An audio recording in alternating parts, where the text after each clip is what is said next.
Pop culture is more than just entertainment. It's a lens into society, relationships, and human behavior. I'm Grace, and here on the Grace Report, we dive into stories beyond the headlines. Whether it's reality TV drama, celebrity scandals, or royal family intrigue, I'm here to break it all down. What it means, why it matters, and how it reflects the world we live in. Join the conversation, share your take, and let's make sense of the culture shaping our lives one story at a time.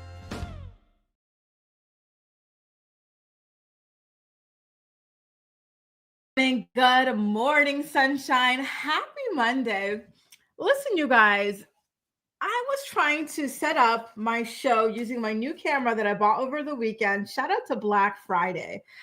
I went to this store called the FAC. I don't know if you guys have them in other countries, but this is the first time that I've ever really gone there and wandered around. And oh my God, like I'm obsessed. I'm trying to go back there ASAP, like to get some cute little gifts for some people. Like I always thought of it like a Best Buy, Future Shop sort of a deal.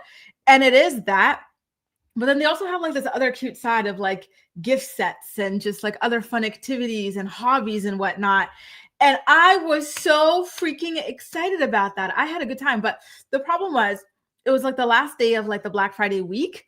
And so it was so busy, so many people. It was really overwhelming. So I literally just went, got this camera that I'm struggling to set up for now, but I'm really excited about that. This is the Sony ZV-1F. And yeah, honestly, so it was a really good weekend. I worked out the whole weekend. Friday was spin class. Saturday was salsa dancing class and a little bit of weightlifting. Sunday was weightlifting. And today is my off day, a much deserved off day, y'all. I am sore. I feel like I got hit by a truck. Okay. So anyway, listen, there's a lot of reality TV stuff to discuss today. Last night's episode of The Real Housewives of Potomac, disgusting. I'm sorry, but who told Gizelle that she was a girl? She is just, and I hate to say it, but I feel like she's a loser. Let me put up this picture. Like she gets off on just being so unnecessarily cruel to people, and it's disgusting at her age. What is she, like 56? 57 years old or something like that, and she still has these weird mean girl tendencies for literally no reason. Like the ganging up on Stacey is crazy. It's absolutely insane. And I'm loving Monique this season, okay, because Monique is not falling for their BS. Like they keep trying to wind her up about her ex-husband. She said, listen, I divorced that man. I do not care if Stacey's dating him, screwing him, whatever, calling him. I don't care. It has nothing to do with me. So it makes you wonder, why are Ashley, Kiarna, Gizelle, Tia, why is everybody else so wound up about something that only impacts Monique, yet Monique doesn't give a crap? Oh, and then we also have to talk about the 90 Day Fiancé tell-all special that aired yesterday. Jovi tried so hard to nag his wife, Yara, during the season. Remember when he practically called her ugly before the plastic surgery and whatnot? Well, all of the 90 Day Fiancé cast stood up for her and said, Jovi, look in the mirror, buddy. You're ugly. Like they really, really went in on this guy.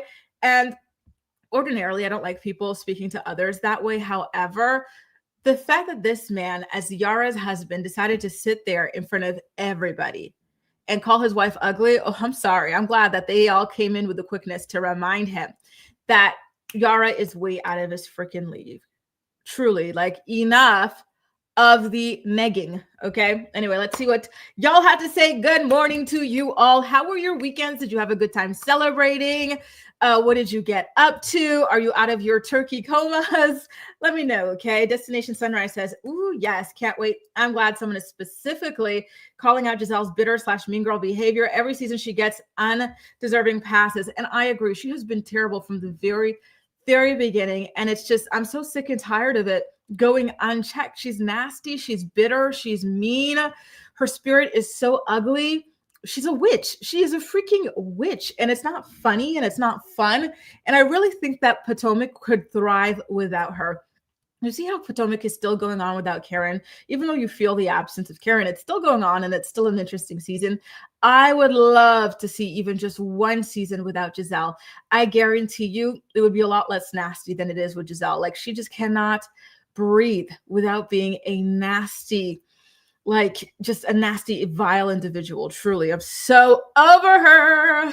So over her. Good morning to you too, Jamie. Nice to see you. Happy Monday. Good morning, Cami. Good morning, Kelly. Good morning, Tamara, Venusia. Happy birthday to your daughter, the big 1-7. How are y'all celebrating her birthday, Venusia? I hope you guys have a great day.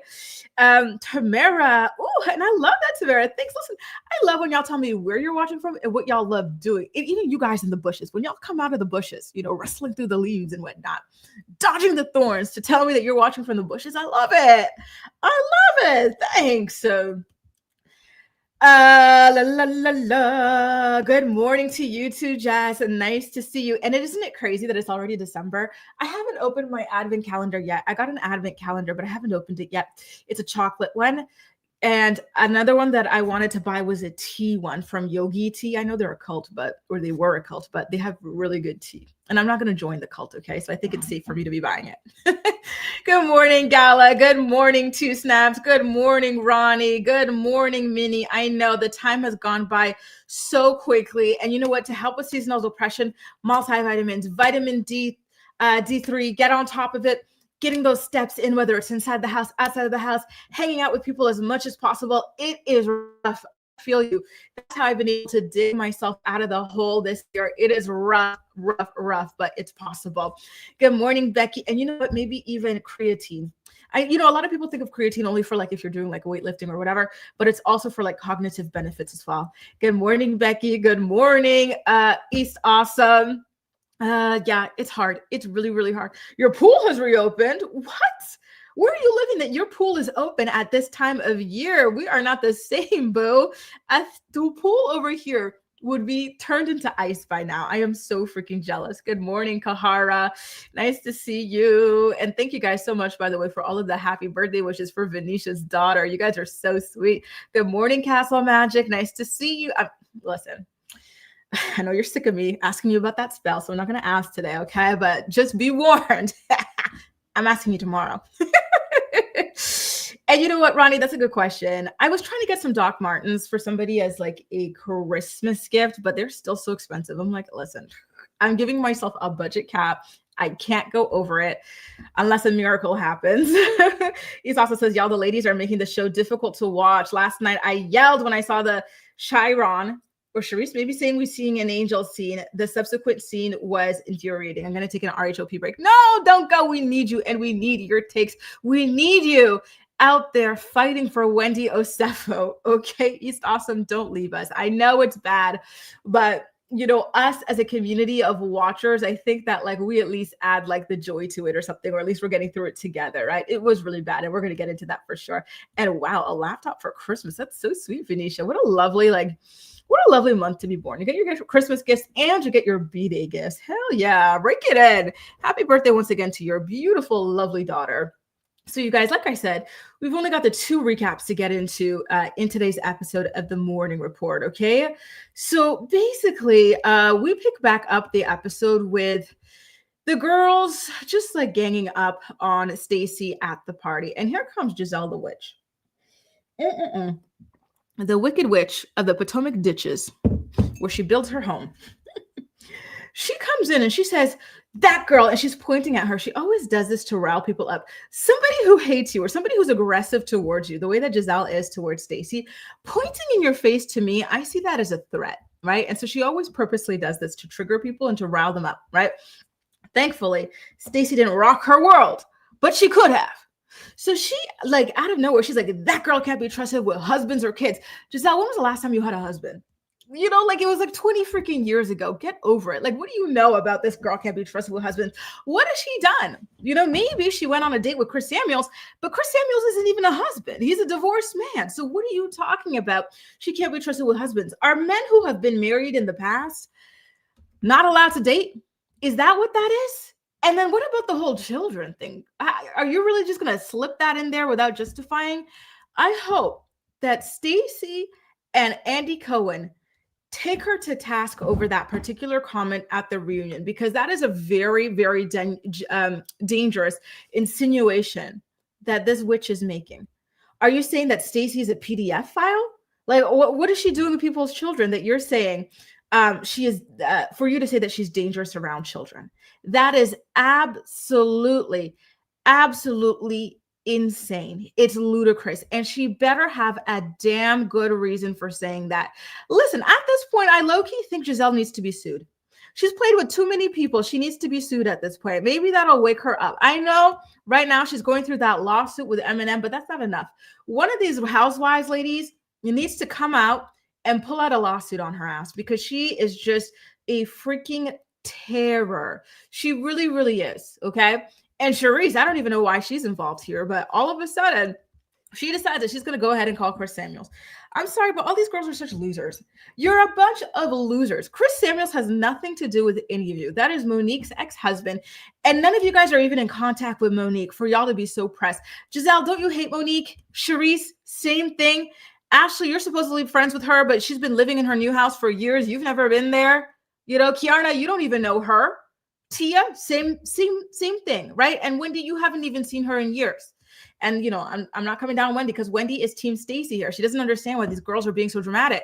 So why are all these people who don't even like Monique, or are not in contact with Monique and barely in contact with Chris, so wound up about whether or not Stacy went on a date with Chris, or Stacy talked to Chris about something involving Monique? Shouldn't y'all be happy that the girl you hate might get into some hot water with her ex-husband? Isn't that typically something that gets you guys all happy, you know, turmoil in people's lives? And all of a sudden you're concerned for her. It's crazy. It's crazy. Like, they really need to find something to do. They truly need to get their own storylines. We're sick of it. So anyway, like I said, Charisse calls Chris to ask him if Stacy really did run and tell him what it is that Monique told them about him only being nice to her when he wanted some coochie. And Chris says, I don't know anything about what y'all are talking about. Leave me alone. And even with that, they still do not believe Stacy. So what was the point of calling Chris? They wanted it to be a gotcha moment, and they flopped again. Wow. All of these girls, all they could do when it comes to Stacy is flounder, flop, and fail to incriminate her. And they are getting really wound up about it on a level that is absolutely insane, because again, they don't talk to Monique or Chris. So why are veins popping out? Why are your wig? Why is your wig glue running from the top of your head? Because you're sweating so much. You're so worked up about this. It doesn't make any damn sense. And despite all of this, Stacy is such a classy, elegant, sweet woman, right? So despite the fact that Gizelle hosted this event and didn't stop people from ambushing her, Stacy still goes up to her and says, listen, Gizelle, I'm about to leave, but this was a lovely event. And congratulations again on your 10 million downloads, right? And Gizelle kind of just shrugs her off, you know, says, thank you, bye, right? So Stacy, she goes, she presses that elevator button because she's leaving. Then you have Jazzy, really sweet Jazzy, who comes to check on her, to see how she's doing. And then Wendy, same thing. And here comes Wicked Witch Gizelle. Oh my God, this woman disgusts me. Anytime someone tells me they're a Gizelle fan, I'm like, listen, I have to be careful of you, because I do not know how it's possible to like someone that is just so cruel, so mean, so okay with spreading dangerous, vicious lies about people, trying to destroy people's literal lives. I'm sorry, she's such a disgusting person. So again, Stacy was so kind to even say goodbye to her and congratulations, despite Gizelle setting her up to be ambushed, right? And there she is, minding her own business, not bothering anybody, waiting for an elevator and responding to the two girls who came to check on her. And the Wicked Witch comes over saying, you got to go. If you're going to go, go. Let me press that button for you. She already pressed the button. Like, what is this? Like, Gizelle is such a mean, despicable, disgusting, she makes me want to vomit. She's such a disgusting person. I know that sometimes these people play up things for TV or whatnot, but this example or this image that she's portraying is truly vile. It's truly disgusting, and it's just truly sad and hard to watch. This is the 9th or 10th season or something like that, and she's still acting like this. No character development, no growth, no nothing. Ew, she's so gross. Gross. Good morning, Boo. Good morning, Farrah, as well. And Kimmy, right? Like, it's just so It's so annoying. None of these girls have a dog in the fight, yet they're so pressed. What is really going on in you guys' lives? Let's talk about how Jenna is flopping and still doesn't have an actual identity, right? Why don't we talk about what really was in that settlement and how did you manage to renegotiate that settlement, Ashley? What did you sign on? Let's talk more about that situation with Josh. I know she finally opens up about it, but why don't we also talk about that thing with that other guy from Love Hotel or whatever else you've got going on, right? And Kiarna, like, let's talk about the fact that you're never going to get a ring from Greg. Let's talk about that. Milan says, Carlos says Gizelle never reads comments. I think that's why she thinks she's a Tachi. And it's so sad. Gizelle, you need to read these comments and course correct. Because maybe for season 1, for season 2, whatever, your actions were funny to some. She was never funny to me. I never liked her. But like, it has just gotten worse and worse. She has bought into her own hype. And she is just beyond reproach at this point, and it's just shocking to witness. That elevator situation was disgusting. It was so mean, so disgusting. What did Stacy do to her? Stacy was so polite to her from the beginning to the very end, despite all of the pushing, lying, prodding, and setup that Gizelle did to her. And still she had the audacity to stomp her way over there, push that button, and kick somebody out of a party they were already leaving very gracefully, might I add. And exactly, Kay doesn't even know anybody involved in this, but she's got like herself just worked up over it. And it's just ridiculous. And they need to get their own lives. I swear for her, she is everybody's storyline, and it's pathetic. Why don't they have anything else going on in their lives? Gizelle used to hide behind her daughters, but now that they've all moved out, all she can do is hound Stacy. And it's so annoying. It's so boring. We're how many episodes in now? 9 episodes in, and we're still obsessing over this girl who did nothing to deserve this, right? On behalf of another girl that y'all aren't even friends with, and a man that y'all don't even talk to. Huh? What? And exactly, they are so freaking inauthentic. The amount of things they've lied about, Gizelle and all her fake relationships, getting back together with that pastor. If anybody can't be trusted around children, why don't we talk about that pastor who cheated on you allegedly with an underage member of the congregation? Let's talk about that allegedly. And let's talk about why you'd want to get back together with somebody who would do that, Gizelle. Allegedly, right? Exactly, Ronnie. Get a freaking life. It is so embarrassing for all of them to be this wound up and this obsessed with somebody who's done literally nothing that actually impacts them in any way, shape, or form. Right? Milan says Stacy is supported by everyone, but Queens of Bravo, listen, Queens of Bravo, is that page that's obsessed with Robin? Don't even get me started. Kelly says Gizelle is doing entirely too much. She is. It's just, it's boring. It's always the same thing with her, right? Set people up to go and create conflict with each other and never share anything about yourself, right? And bully people. That's all she does. Gizelle is a freaking high school bully that never grew up. And listen, this is why she can't have a happy ending that she wants, because her spirit is just so freaking nasty and she doesn't deserve it. Farrah says, I bet Gizelle will change her tune when she sees Stacy as the fan favorite. Oh, and it's going to be funny to watch. But here's the thing I hate about all these girls actually on Potomac is that they will have legitimate beefs with Gizelle, right? But then the second Gizelle changes up and tries to be nice to them, right? Like Monique, for example. Monique, Gizelle hated you when you were, that rich housewife and stuff. And now that you lost that, she's trying to be your friend and you're falling for it hook, line, and sinker. She used to hate Ashley. She used to roll up in that emu restaurant with Robin, trying to get Robin to beat her down and all that stuff, right? And then all of a sudden, because she plays nice, Ashley wants to be her best friend. All of these girls are freaking weak when it comes to Gizelle. And they're always so ready to kiss her ass for literally no reason. They never band together to take her down. They need to take her down. I am so ready for a Gizelle takedown season. They hate that she's so beautiful. They hate that she's so elegant. They hate that she's not bothered by them. She's got bigger fish to fry, And listen, Andre, speaking of this, why don't we go back? I actually spoke too soon about Stacy leaving the party. I want to get back to this part. Listen, I like Stacy, okay? And I'm Team Stacy in her battle against the Mean Girls. However, when she was going toe-to-toe with Kiarna and whatnot, and Kiarna was asking her what she's got going on or something like that, Stacy's like, oh, I have a husband. Baby, you don't. You're divorced. Okay. Like, what are you talking about? I have a husband. Y'all are divorced. You've been divorced since Christmas. And then she says, and I have a ring. Okay. But it's not an engagement ring. You're not engaged. You're divorced. This is the ring from your marriage that you no longer have. So that was something that I found to be, a little bit like, it gave me secondhand embarrassment for her. I'm not going to lie, you guys. I think it's so embarrassing when women act like being married or not, or in a relationship or not, is like the end all be all of life and whatnot. And if you're not there, you're below or beneath. It's ridiculous, in my personal opinion, especially if you're going to be bragging on a marriage that you're not in and a husband that you don't have.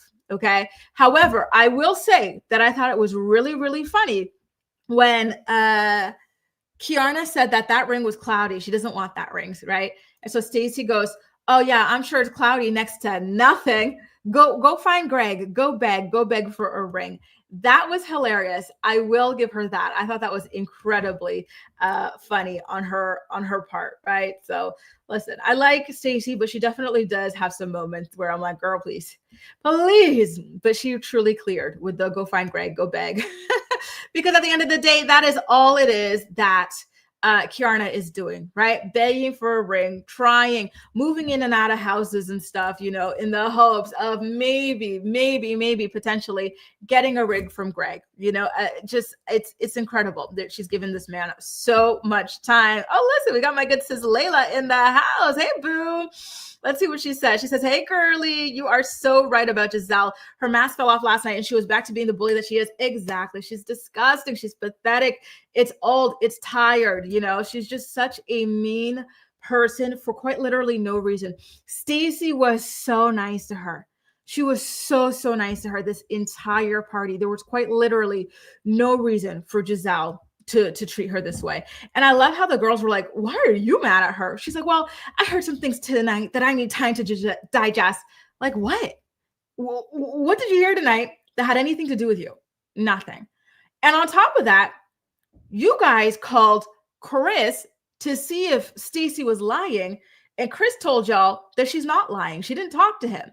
So what are you talking about? Like, I'm so wound up from this thing, blah, blah. I need time to digest. I'm going to kick her out and humiliate her at my party. There was no reason for it. Gizelle is just a witch. This is what she gets off on. She loves to be mean to people. And it's, oh God, I really cannot wait for a Gizelle takedown season and for a season without Gizelle. Please, Lord. Castle Magic, are you in here, boo? I'm always bothering her. I just know she's sick of me, but please, Castle Magic, please, if you can, please, let's manifest this together. Gizelle-free Real Housewives of Potomac for even just one season, please. Now, can we talk about Ashley's beautiful hair? The next day, we're at her house, right? And she's over there with her beautiful, like, gorgeous curls. I'm like, why is she always wearing these, like, wigs when her hair is just so beautiful and bouncy? She's got this gorgeous color to it. Like, everything about her hair is so beautiful. So I don't know why she all of a sudden stopped like rocking it like that. That's how we met her on the show, right? She came in with this beautiful, luscious, bouncy afro. I remember Gizelle was a biatch to Ashley the first few seasons. She was like, oh, look at your hair. It's so wild and bushy or something like that. She was being very derogatory towards Ashley's afro hair, but her hair is truly beautiful. And so she was talking to her mother. Well, first of all, she and her children, they were doing some kind of musical thing. Like her son was showing off to his grandma, Sheila, that he's got this keyboard that he likes to play and sing on. And then Ashley opened her mouth and produced some very, very, unique sounds. Some might say she sang. I wouldn't. And then afterwards, she goes to the porch with her mother to talk about her situation with Jack Harlow, right? Are they or aren't they together? If so, why not? Or if not, why? So she says that she can't be in a long-term relationship with Josh because Josh wants to get married and he wants to have kids. She's already been there, done that. Like, yeah, maybe she can have more kids, but the marriage thing isn't really her vibe anymore because she's already done that. And I'm kind of like, you know what?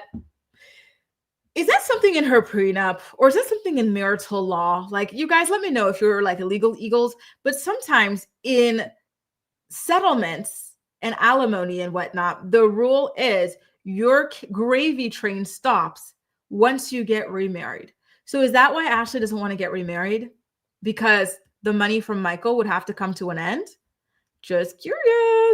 Just curious. Y'all let me know. I'm very, very much curious about that because that would be a very interesting explanation, right? And that's something that makes me kind of feel sad for Ashley. It's that she went through her life very quickly, very young, right?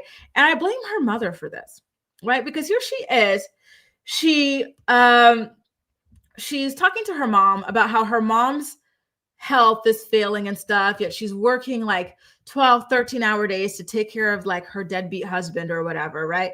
Listen, her mom is a tried and true pick me. She is not going anywhere, right? She wants to stay with that man. So Ashley, you got to stop stressing yourself out over your mom, right? Like that's what she chose for herself and that's what she has to live with. And it's sad, but it is what it is. You can't save her. And so when I think about Ashley and how she had to kind of prostitute herself out to this like creepy old man to secure her financial future, I low-key blame her mom for even putting her in that situation, because you can tell that Ashley is so deeply affected by her mom's financial situation and the fact that her mom's got this moocher on her. And listen, I think her marriage to that creep also kind of suffered because of this, because Michael hated the fact that he had to pay, the rent or whatever, or maybe buy a house, I don't know, for Ashley's mother and her boyfriend to live in with the other kids that they chose to have, knowing they didn't have no damn money, And so, yeah, it makes me really sad, right? Very, very sad. Oh, Lord have mercy, y'all. What a mess all of this is. By the way, y'all, I'm bookmarking your comments about the Gizelle and the Stacey stuff to get back up there. Actually, you know what? Let's see. It's just so crazy that I don't believe anything. Special Luo vibes with the super chat. Thanks so much for the super chat. Let me go ahead and get out the sound effects. Thank you. Special says Gizelle is a mean-spirited and built like a bully. Listen, if it looks like a bully, quacks like a bully, that it is built like a bully, right? Truly. What a mess, like that's just all she does. And she really gets off on it. Those are the only moments where you see her really smiling from ear to ear when she's tormenting someone. And I think it's really disgusting. Ronnie says, I love Ashley's hair. It's beautiful, isn't it? It's absolutely gorgeous. Like it's a lot more beautiful than, the wigs that she slaps on. I'm sorry. Listen, wigs can look nice and stuff, but hers just don't. Like, I don't get it. Not Jigsaw. Damn. East Awesome says, sorry to be mean, but who gives a flying F about Ashley's housing insecure mom with awful judgment, respectfully. Exactly. Listen, if this is a life that your mom chose for herself, this is a life she chose for herself. You got to say, you know what, damn, that sucks, and move on. At this point, you've got your own life. You've got your own kids. You cannot spend your time freaking out, stressing out over, a grown-ass woman who's made her own choices in life, right? At the end of the day, we all suffer the consequences of our decisions. And Kimmy says she was never, listen, maybe it was just a storyline. Maybe it was just like I don't know, like a bop situation. I don't know, but maybe a mess overall, I wonder if that guy was really in love with her, or she was like, you know what I mean? Because it feels to me like he was more attached to her than she was attached to him. Al says, I love your picture, by the way. Josh just bought her the Boy Is Mine tickets. Oh no, really? I had no idea. So I guess they're still together. Damn, this man is really happy being strung along. I had no idea. Jamie says that is the case in Ohio, where if you remarry while you're getting alimony, your alimony would be cut off. So I really do think. And listen, if that's the case, then good on you, Ashley. She's a lot smarter than her mom. Okay, she is a lot smarter than her mother. I will give her that. Do not remarry. Cash those checks for as long as you can, right? Poppy says, watching them all flop this episode was amazing. All hail Stacy. Oh, that made me laugh. All hail Stacy. That'll kill me. And exactly, Layla, right? Listen, one thing about Ashley is she's a very conniving person, like maybe we thought that that what's his face, Jovi, had her all up against the ropes and whatnot, but she really managed to come out on top in that overall situation. And exactly, SW, like, it makes me really like concerned for her daughters, like what a kind of example that she set for them with just her evil behavior and the rumors that she spread. We saw the rumors she spread about Wendy and Eddie. We saw the rumors she spread about Monique and her trainer. We saw her at the beginning of this episode trying to spread rumors about Stacy and children. Like, what kind of example is that? She's a very just, oh God, I hate even talking about her. She disgusts me so much. I cannot stand talking to her, right? Is it really more convenient to put something on rather than to just, I don't know, leave your hair? Because her hair, like, she's just, I don't know, maybe she just does a wash and go. Maybe just put it up in a ponytail like she did there. I feel like putting your hair in a ponytail is a lot less effort than putting in a wig, but I digress. First says Gizelle's textbook Misery Loves Company. Exactly. She truly, truly is. Ugh. And it's never going to change. She's too old to change at this point.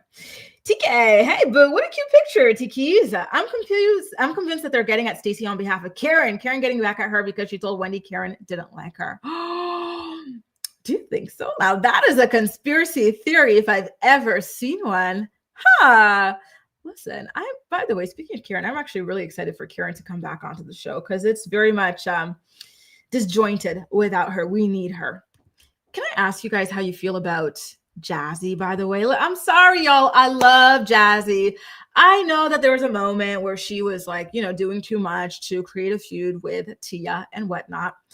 However, overall, she's so beautiful. She's so glamorous. And, she seems to really want to be a housewife and to really bring it. And I really want to see more about this marriage with the break babies and whatnot. Like, I want to learn more about her dynamic with this man and everything she's got going on. Like, I really, really like her. Listen, there's nothing wrong with a townhouse, right? I actually love a good townhouse, but because I am middle class, I am watching The Real Housewives of Potomac. This is a football wag who decided to go ahead and marry somebody who had like a kid or two on her. To me, if I'm going to marry someone who had a kid or two on me, it's because they're rich and I'm living in the lap of luxury, not in a townhouse. So I was a little bit surprised about that. I did hear that her man was a bit of a bench warmer, but I thought that even the bench warmers made good money. So I was quite surprised. But listen, townhouse aside, she did know how to host and treat the ladies. She made put all the canapes and very beautiful, dishware and whatnot. Like, everything looked really lovely. She's just so glamorous and elegant to me. I really like her, and I want to see her on the show. And I want to see a wag that's like not Angel. Like Angel, she's insufferable. So give me a wag that's got like this fun, bubbly, happy, positive energy, right? Just saying. I really love her. You see, she's absolutely beautiful. And by the way, TKs, Farah is here for your conspiracy. Feisty Canadian too. Hey, boo. How are you doing? D says Ashley's mom comes on annually to get embarrassed. So Ashley will continue to support her. Listen, you got to do what you got to do, right? If you're going to be living off your daughter, these are the rules of engagement. Hope you had a good weekend, D, by the way. So did I tell y'all? So listen. So yeah, I'm happy to see that y'all generally do like Jazzy. And same here, Feisty. I was quite surprised by that. Listen, I'm not watching The Real Housewives to watch people live in townhouses, like, anybody that you meet in real life lives in a townhouse, right? These are supposed to be really rich ladies, but listen, I don't know. Maybe they're in the process of building something and they're renting this townhouse. I don't know. So anyway, she has Stacy and Wendy over to discuss the ambush that went down at Gizelle's party. And for the first time, I gotta say, Stacy seemed really, truly shaken up by what happened at that party. Right. So I know that a lot of times we like to say that Stacy, she's got it all under control and this and that. But I think she was genuinely hurt and shocked and just rattled by the venom, the anger, just the vitriol that these women have for her for no reason. Because again, none of anything that they're coming at her over has to do with them. So she's just so confused as to why they're so passionate about something that doesn't impact them, doesn't affect them in any capacity. You know what I mean? It's all so strange. So meanwhile, on the other side, and this is where we get to Gizelle being a witch again. Oh my God, Gizelle, the witch that you are, right?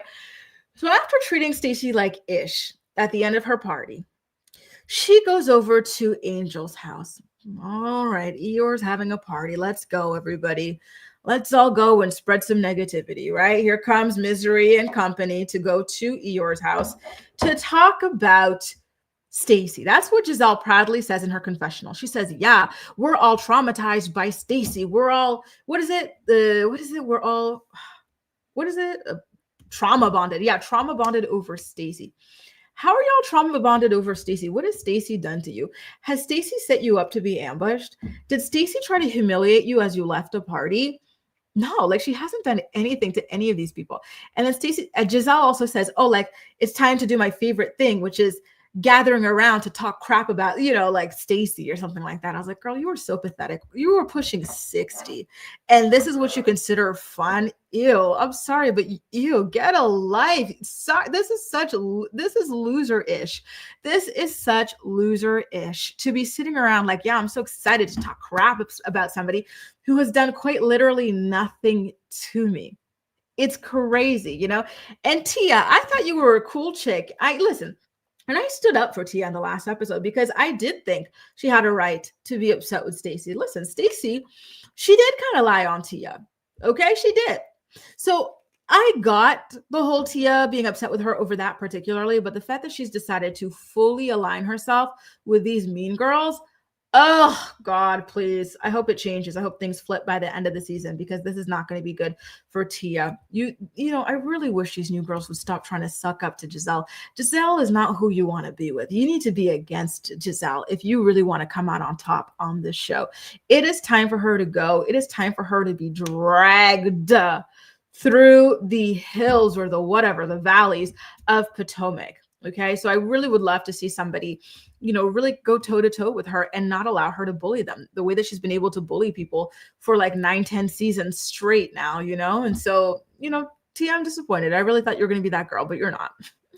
Exactly, Jamie. I'm sorry, but you have to be a total loser to be like, "I'm so excited to go talk crap about that." Like, why don't you find something else to do? There are so many things you can be doing. Apparently you're rich now. Why don't you go do some shopping?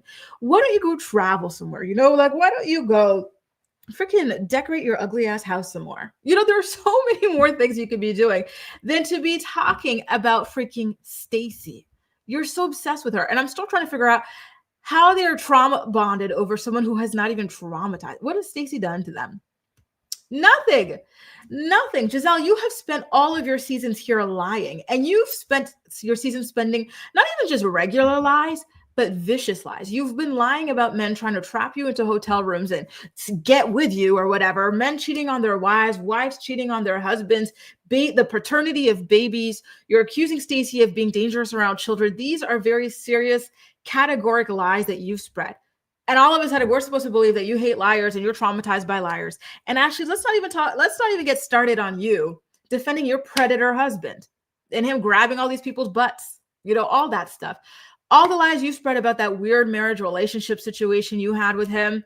Like, what are you talking about? They're insane. And I'm so disappointed, Dee. I really, really thought Tia was going to be with Stacy, with Wendy and all those, but she's just not. And listen, I'm still trying to like her, Andre, but I got my good eye on her. This is my good eye, by the way, if you're curious. I got my good eye on her because I'm just not happy about this. I want to see her in allegiance with Wendy and Stacy. And listen, Wendy might be going to the pen. Do y'all think East Awesome, cover your ears. I don't want you coming for me. Wendy might be going to jail, y'all. Mm-hmm.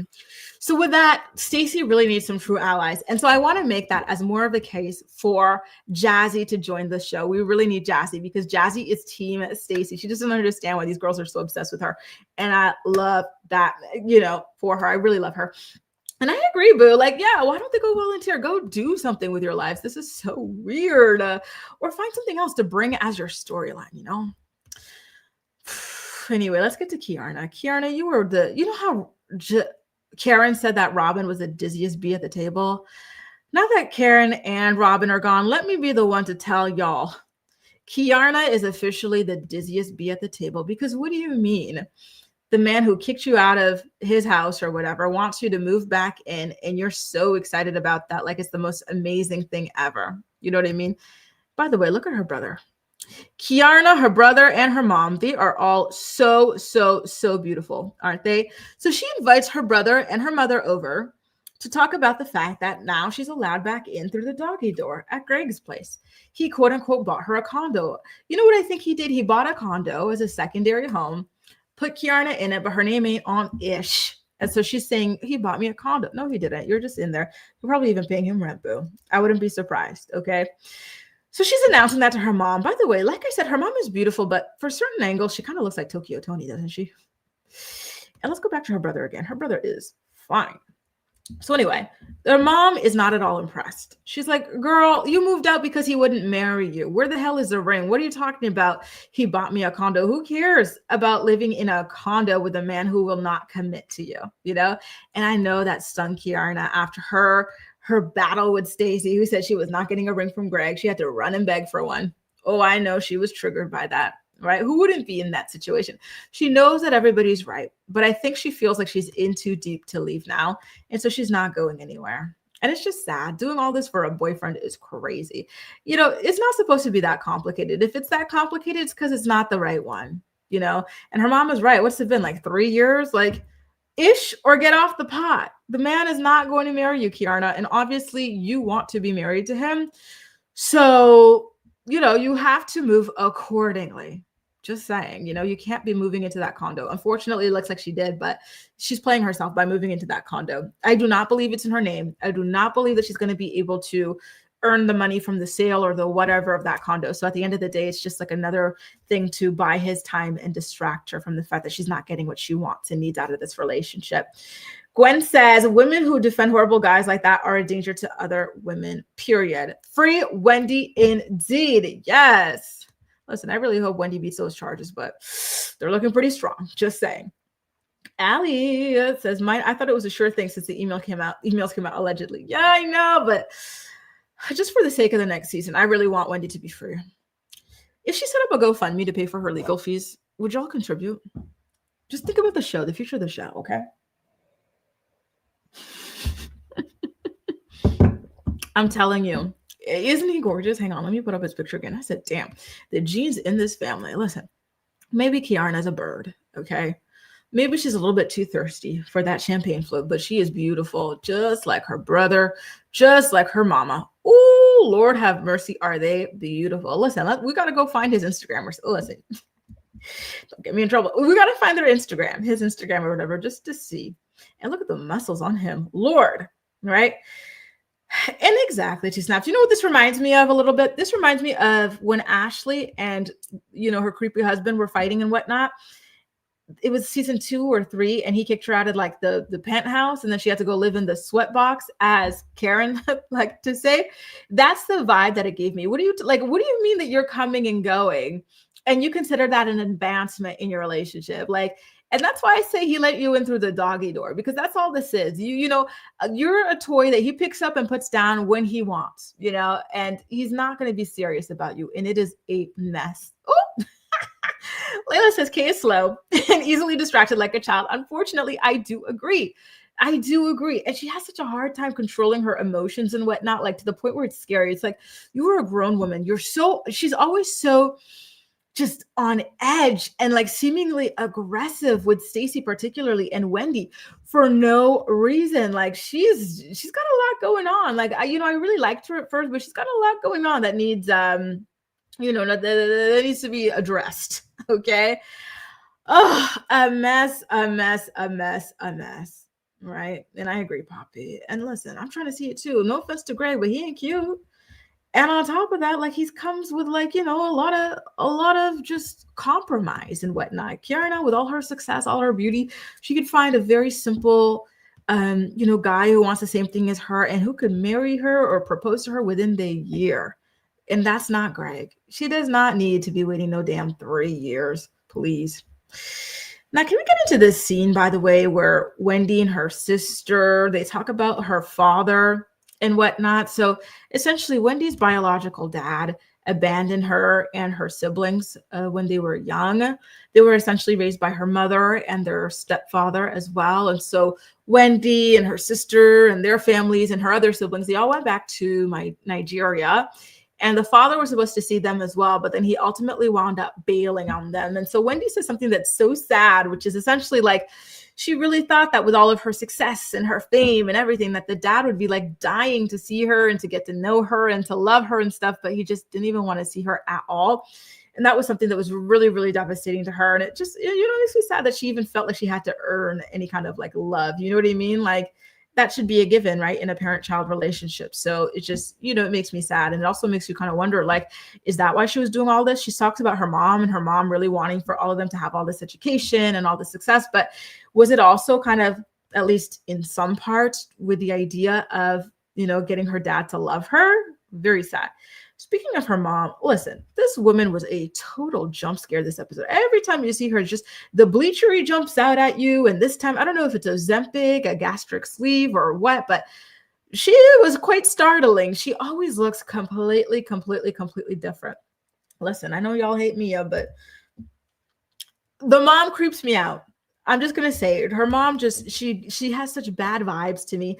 I really hate the way that she's always like trying to get money out of Wendy and her siblings and this and that. I feel like she's just like the stereotypical, just terrible, like representation of like, what African parents can be like, y'all. Like, just, do not even get me started. I really, really cannot stand this mentality. And unfortunately, it is very, very prevalent in African parents. So she just puts me off so much. I'm always like, girl, shut up. Like, no, and it just makes me nervous for Wendy and her siblings, because it really feels like in her mind, these kids are her retirement plan. And that probably is, maybe even contributed to why Wendy did some of the things that she did. So I think that's for some, what allegedly dead, she's not convicted.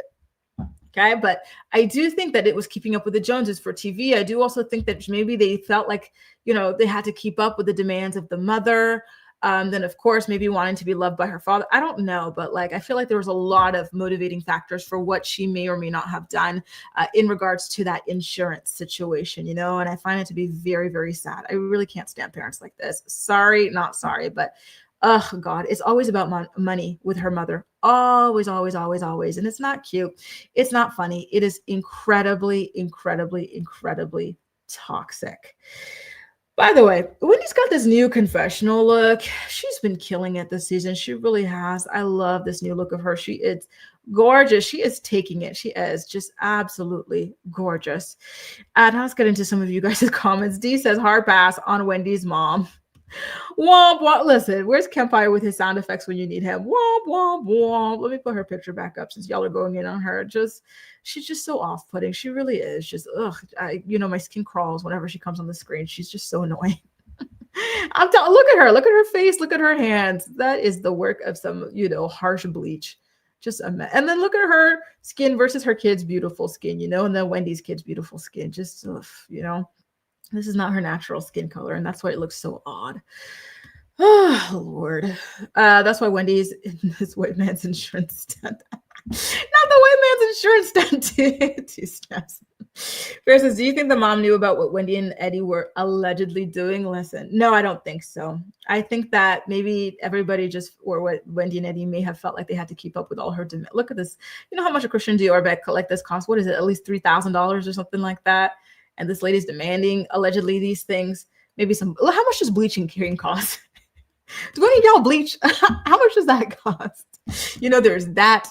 A gastric sleeve or Ozempic, I don't know, plastic surgery. Didn't she say she wanted a tummy tuck? She wanted a boob job. She said all this when Wendy got her work done. She wanted that done too. That stuff ain't cheap, y'all. That stuff ain't cheap. So to be keeping up with this, then on top of that, you've got your own lives, your own kids, your own spouses, everything else to keep up with. That is a lot of money. So maybe it contributed to it, but I don't think that they would have told her. I don't think that they could have told anybody about what they were allegedly, potentially, maybe or maybe not doing, Farrah, and making them get more money. Look at her hands and face. Exactly. They do not match. They do not match. And she actually low-key does, Elle. I see what you're talking about here. She kind of low-key does. Lord have mercy. Good morning, Acacia. Nice to see you, boo. Nice to see you. Oh, Lord have mercy. What a mess this episode kind of was. Andre says, Ashley, let your mom live her life. I have a brother and sister My father passed away in 1992. So sorry for the loss of your father, Andre. And I completely agree. Listen, yeah, maybe Ashley's mom is a pain in the ass and she's not making the smartest decisions. But at the end of the day, those are her decisions. She's a grown woman. She can take care of herself. And Ashley needs to stay out of it. She really does. Don't work yourself up, lose your own health, lose your own sleep over somebody else and their foolish decisions. Now let's get into the sit down that they organized with Monique, right? The girls are so concerned about Monique, her ex-husband, all this stuff, right? Mind you, nobody at this table has really stayed much in contact with Monique with the exception of Ashley. And even then, they weren't even friends like that. Ashley's never been to Monique's house since she got divorced. And Monique got divorced, what, like 2 years ago? Please, please, please. By the way, look how good Monique looks. Divorce looks good on Monique. She got herself a set of divorce boobs. And she's always been a really fit girl. So she's got that going for herself too. And look at Wendy. Wendy is looking amazing, by the way. I'm so happy she came to check Ashley and Kiarna because they came so desperate to paint Stacy in an extremely bad light. So at first it's at first it's Ashley and Kiarna at the table talking to Monique, right? And so they're saying, oh, well, Stacy went back to your ex and said this and that to him, blah, blah, all this stuff about you and what you were saying. And she's spreading rumors. And they actually never once brought up the fact that at that party, Charisse called Chris and Chris denied Stacy coming to him with rumors. So essentially what they're telling Monique is a bunch of crap that was already debunked by Chris. And they're just trying to rile her up. Monique, I hope that watching the show, you realize that Ashley is not your real friend. She's just desperate for a storyline and she's got nothing going on. And she's trying to play with your real life, your real emotions, and your real divorce and custody situation for a storyline. She's not a real friend. Right. And honestly, you could tell that Monique has truly moved on because she tells these girls, I do not care. I divorced this man. Cookie's a liar. I don't even know why Charisse is in this. Charisse doesn't even like me. Who cares? And then when Stacy walks in, you've got Kiarna rolling her eyes and stuff because she's so upset that Wendy told her that Stacy doesn't want for her to be involved in the conversation, right? And so everybody's sitting there. It's very tense. And then Monique gets up to give Stacy a hug and say that they come in peace. The woman who's supposed to be like, she's foiled all of Ashley and Kiarna's plans. They want her to like be ready, to deliver like the 1-2, that she delivered on Candace on Stacy, but she's not doing it. She doesn't care, and I love that. Monique is having a really, really good comeback redemption season. She is absolutely killing it, right? And by the way, when Wendy came to join them at the table, she's the one who told Monique that, Chris was called at the event and he already said that Stacy didn't call him with any with any kind of gossip, right? So I'm really, really happy that she came along because Ashley and Kiarna were going to hide that from her. A friend will not hide from you and have you snapping and acting crazy, with your ex-husband and other people, right? Off of fake information. So Ashley's a total snake. She really is. Malen says, that's why I'm happy Wendy stopped bleaching. Same here. Listen, she tried to do it. I don't even understand why. When you've got skin let me put her back up. Wendy, your skin is so beautiful. And then when you look at her beautiful, beautiful, beautiful, gorgeous children too, like, why would you even try in the first place? It's so sad. Sun says, across the franchises, why are the mothers horrible? I don't know. It's true because even in Salt Lake City, you got Bronwyn's witch of a mother. And then there's a lot in the other seasons as well, right? The other franchises. I don't know. It's so sad. It really is. Don, hey Don, nice to see you. I see you were on vacation. I love that you joined us from vacation. Hope you're having a good vacay. Happy Monday to you. SW says, why is she even surprised, right? Why is Kay surprised that Stacy doesn't want her involved? I don't know, and I'm so happy that she decided to get up and go to the bar because it's true. You're not needed for this conversation, Kiarna. Like, go away. It has literally nothing to do with you. You don't know Stacy. You don't know Chris. So why are you even so like hostile? Anyway, go away. Go away. You know what I mean? Like, go away. Go away. She's so annoying. Alex says, why does she in that photo look like, if you look from the side, look like the Spice Girl Melanie? Does she? Let me put that back up. I'm glad Monique has a mind of her own. Me too. Monique is killing it. This is Monique's season.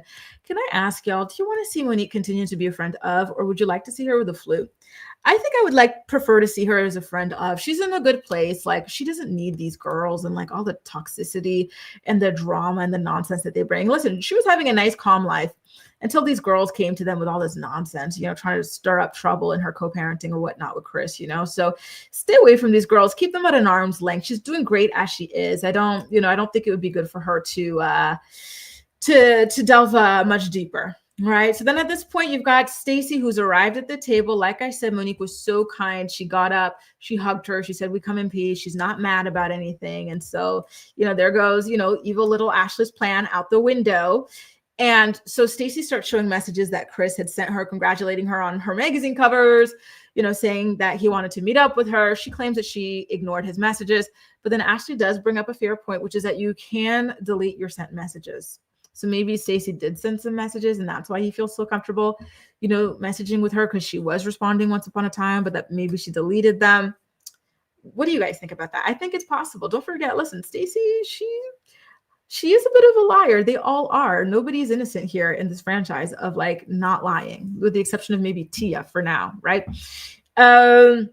And so now we get to Wendy trying to figure out who the leak is to Chris. She's like, it's either Kiarna, because why is she even in contact with Cookie? And it's true. Why is Kiarna in contact with Cookie? Cookie is Karen's friend. Kiarna knew Karen for what, one season? Like, why? Like, huh?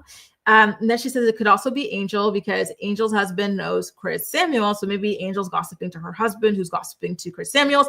She said it could be Gizelle, because one thing about Gizelle, she's going to stir up some mess somewhere, But at the end of the day, Monique does not care. And if the only person concerned by this situation does not give a crap, is cool as a cucumber, is happy, smiling, hugging the woman involved in all the controversy and all the rumors, then why the hell is everybody else so upset and worked out and so hostile over it? There's literally no good reason, right? So overall, listen, it was a very just stressful episode, right? With all the hostility, all the anger, all the animosity and whatnot. But I wound up enjoying it overall. Like if I were to rate the episode, I would still give it like maybe like a 9, 8 or a 9. It was good. It was a good episode. There was a lot going on. It kept my attention going, right? Theo, I love this movie. I used to watch, listen, I just got a thing on my Apple Watch about Love is Blind Italy. Oh my God, it just dropped today. Love is Blind Italy. Are you guys going to be watching that? I'm going to be watching the hell out of that. I watch this like Christmas special all the time. It's so cute. Like the Rudolph, that's what Candace looks like to me with her like nose job. Theo says, Kiarna and Angel getting egg on their faces. All this episode was great to see. Can't stand either of them, but Kay's mother is beautiful. Exactly. They got what they deserved this episode. They did nothing but flop. They should be so freaking embarrassed, right? They should. Theo, this is Theo. Oh my God, you changed your icon and I completely even like zapped on who you were. This is Theo, OG Theo.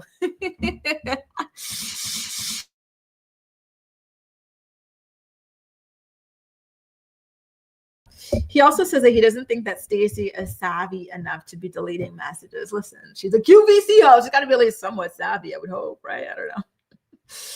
SW says, hang on. Okay, my microphone's working. It is possible, but then don't ask for proof. Exactly. Well, that's the thing, right? Don't ask for proof. You've got Chris who told you it's not true. You got Stacy showing you the text messages, and you don't buy anything. So why are you even like here? And again, Monique doesn't give a crap. So who cares? Who cares?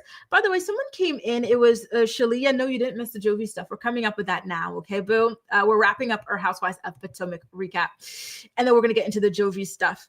And exactly, SW. Ashley was not even this invested with Michael lying ass and cheating, all that stuff, all those photos, all those videos, her watching him touching, this other guy's butt with her own eyes. None of that mattered, right? But this, she is down to the bottom of it. She hates liars.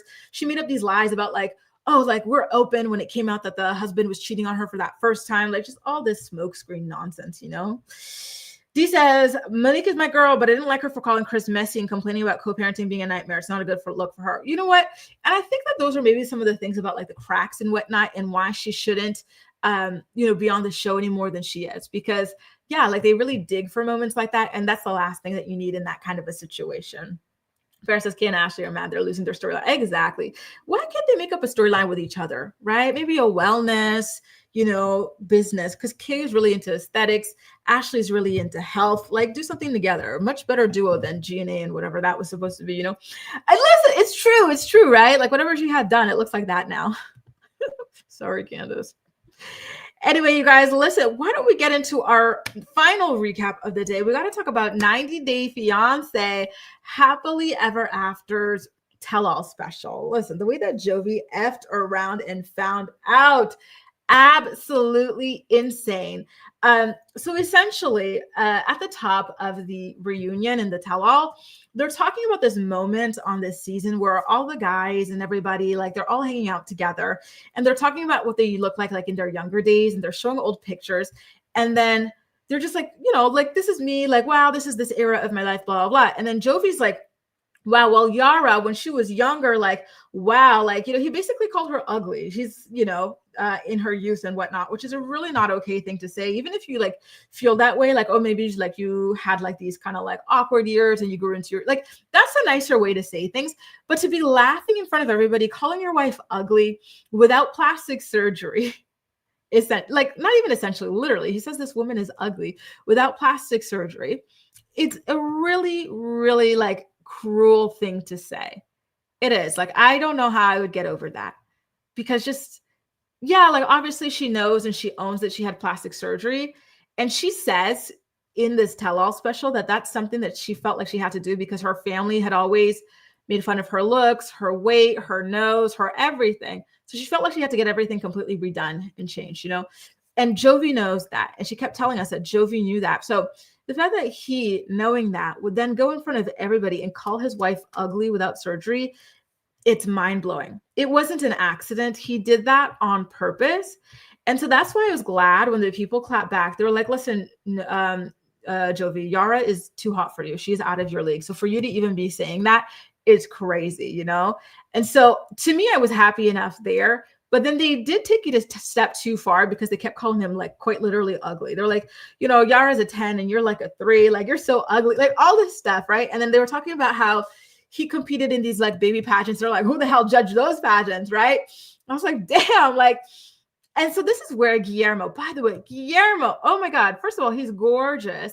Second of all, he speaks Spanish.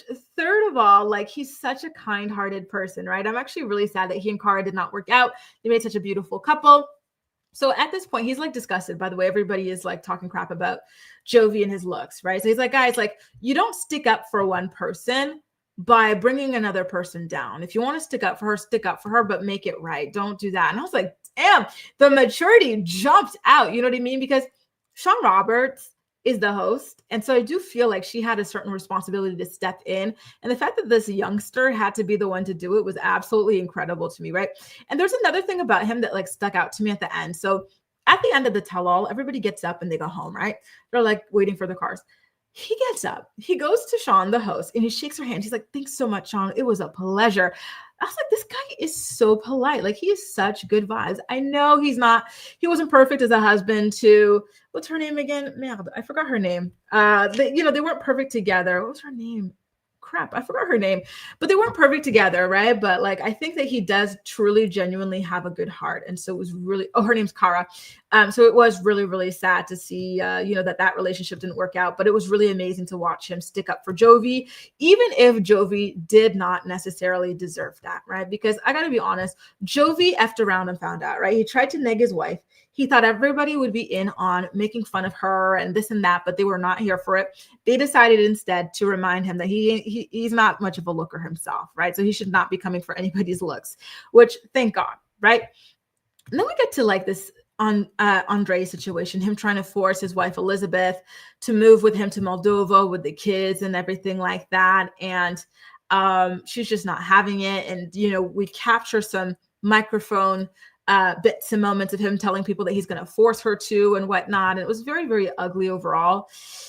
And so Jovi comes for him about the way he speaks to his wife and stuff. And so Andre decides to unload the clip. He's like, Jovi, really? What about you?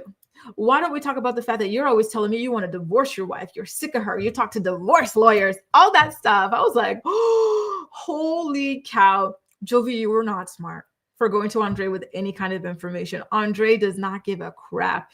He has a flaming temper. You know what I mean? Like, you cannot mess with somebody like that. You cannot give somebody like that important information. And so, yeah, that was really, really rough to watch. And, you know, especially the fact that Yara was finding this out for the first time in front of everybody, you know, like that must have been absolutely devastating to her to find that out too, you know? So not only is this man walking around calling you ugly in front of everybody, trying to get people to make fun of you, but he's also secretly meeting with divorce lawyers because he's mad that you don't want to live in New Orleans with him. It was Yara who decided she wanted to live in Miami. She couldn't stand living in New Orleans. Lord have mercy, right? And then here comes Elizabeth. I don't know if she's got like Stockholm syndrome with Andre or what, but like just watching her defend him as he talks to other people, you know, and especially other women like crap. Like, he hates Alexi and Lauren's friend. What's her name? Noga or something? Noga, right? Listen, granted, Noga was doing too much. She was acting like a fan who wanted a moment on the show by calling him out when she doesn't even know him. But he kept calling her dog. He's like, where's the dog? Who unleashed you? Okay, Doga, like all that stuff. Like, him speaking that way, just like so violently towards women and other people. And Elizabeth walks off because she's having a panic attack, she says. And then she comes back, and instead of checking her husband, who talks to her and everybody like crap, she goes to the other girl, Noga. She's like, when are you going to apologize? You always an effing I was like, girl, the supreme pick-me of all pick-me's. Like, listen, when Ish finally hits the fan, when she finally has enough of this man and divorces, she's going to be so regretful. She's not going to have any friends left. Listen, without her dad now, rest his soul, to be there to hold the family together, like, she doesn't even really have family to help her, you know, anymore. So like, she's really going to be missing out on everybody because she chose this guy over everybody. And it's so sad.